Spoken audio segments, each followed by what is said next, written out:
नमस्कार। आज के वीडियो में आपका स्वागत है। हम बात करने वाले हैं कबीर जी के एक पद के बारे में। कबीर जी के काफ़ी पदों की व्याख्या मैं वीडियोस में कर चुकी हूँ, तो आज हम इस पद की व्याख्या करने वाले हैं। कबीर जी के जिस पद की हम व्याख्या कर रहे हैं वो कुछ इस प्रकार से है। साईं से लगन कठिन है भाई, जैसे पपीहा प्यासा बूंद का, पिया पिया रट लाई, प्यासे प्राण तरफे दिन राती, और नीर न भाई।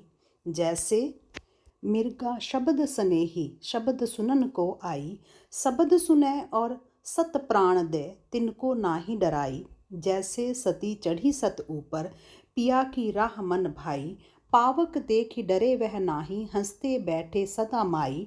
छोड़ो तन अपने का आशा, निर्भय हुए गुण गाई, कहत कबीर सुनो भई साधो, नाही तो जन्म नसाई।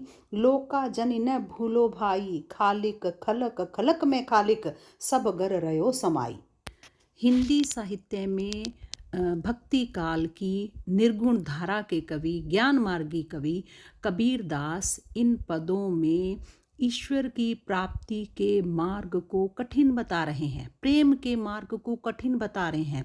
और जैसे घनानंद ने भी कहा था कि प्रेम को पंथ कराल महा, तलवार की धार पे धावनो है, वैसे ही कबीर जी भी इस पद में कह रहे हैं साईं से लगन कठिन है भाई, कि उस प्रियतम से, परम पिता परमात्मा से प्रेम करना बहुत कठिन है। क्योंकि जो सामने है, साक्षात है, उससे प्रेम करना आसान है, लेकिन जो नजर नहीं आता है, निर्गुण है, निराकार है, उससे प्रेम कैसे किया जाए। लेकिन उसके लिए किस चीज़ की आवश्यकता है? लगन की आवश्यकता है। वैसी लगन जैसे पपीहे में होती है। पपीहा प्यासा बूंद का, पिया पिया रट लाही। जैसे पपीहा जो है वो स्वाति नक्षत्र से निकलने वाली बूंद को ग्रहण करता है, केवल उसी प्यास को धारण करता है और पिया पिया की रट लगाता है।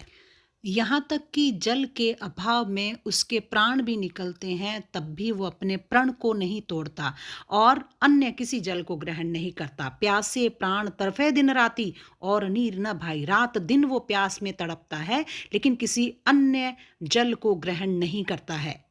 जैसे मिर्गा शब्द स्नेही, शब्द सुनन को जाई। जैसे मृग जो होता है वो संगीत का प्रेमी होता है, शब्द का प्रेमी होता है, और उस शब्द की धुन से बंध कर उसको सुनने के लिए वो जाता है। वो नहीं जानता कि उस शब्द का जाल बिछाकर शिकारी उसका शिकार करने के लिए तैयार बैठे हैं, लेकिन वो शब्द के साथ अपने प्रेम को नहीं तोड़ता, अपने प्राणों का दान दे देता है, लेकिन डरता नहीं है।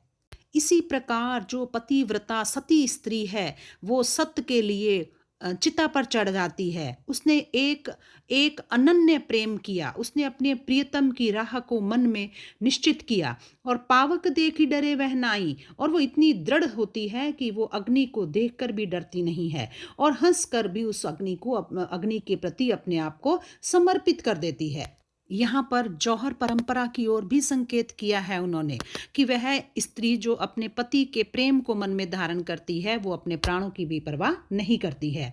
इसी तरह से कबीर जी कहते हैं, अपने तन से आशा को छोड़ो, प्रेम को छोड़ो और निर्भय होकर गुण गाओ। उस ईश्वर की भक्ति में निर्भय होकर जुट जाओ। कहत कबीर सुनो भाई साधो, नाही तो जन्म नसाई।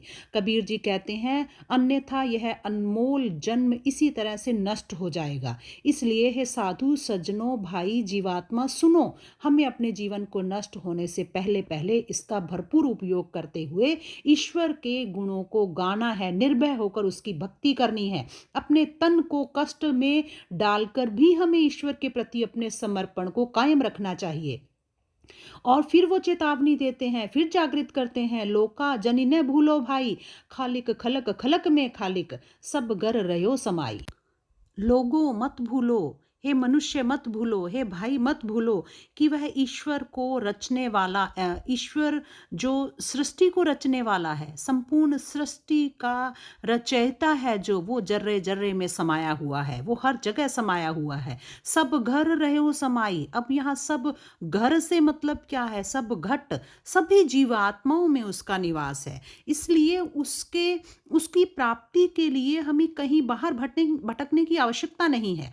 प्रेम, लगन, समर्पण, शुद्धि और सिद्धांतों से हम अगर अनन्य भाव से भक्ति करते हैं तो वो हमारे अंदर से प्रकट हो सकता है। उसके लिए बाहर भटकने की आवश्यकता नहीं है, लेकिन उसके लिए संकल्प चाहिए, उसके लिए समर्पण चाहिए, उसके लिए अनन्य भाव चाहिए, एक निष्ठ भाव चाहिए, जैसा पपीहे में है, जैसा मृग में होता है, जैसा हिरण में होता है। इसी तरह से जैसे सती जो है वो निडर होती है, वैसी ही निडरता हमारे अंदर भी होगी तो वह ईश्वर हमें हमारे अंदर से ही प्राप्त होगा। इस तरह से बहुत सारे उदाहरणों के माध्यम से वो बताते हैं कि मनुष्य को किस तरह की लगन अपने साईं से, अपने मालिक से, उस परम पिता परमात्मा से लगानी होगी, तभी उसे उसका परिणाम मिलेगा और तभी वह जो है उस जर्रे में, हर घट में, हर जीवात्मा में बैठे हुए परमात्मा के दर्शन कर सकता है। हर प्रकार के कष्ट को सहन करने के लिए जीवात्मा तैयार होती है, लेकिन अपना मार्ग नहीं छोड़ती है, उस भक्ति के मार्ग को नहीं छोड़ती है, तो ईश्वर की प्राप्ति होती है। आज के लिए इतना ही। धन्यवाद।